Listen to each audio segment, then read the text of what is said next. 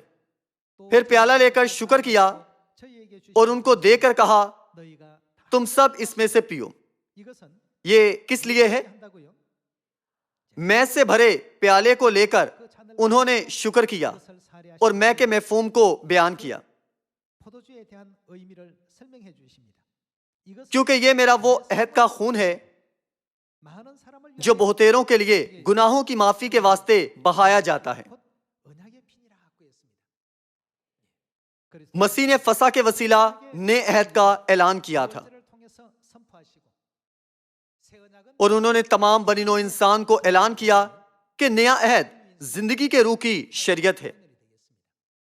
یرمیہ باب 31 آیت 31 سے مزید تفصیل دیکھتے ہیں کہ نئے عہد کی فصح وہ سچائی ہے جو گناہ اور موت کی شریعت کو توڑتی اور ہماری رہنمائی زندگی کی شریعت کی طرف کرتی ہے۔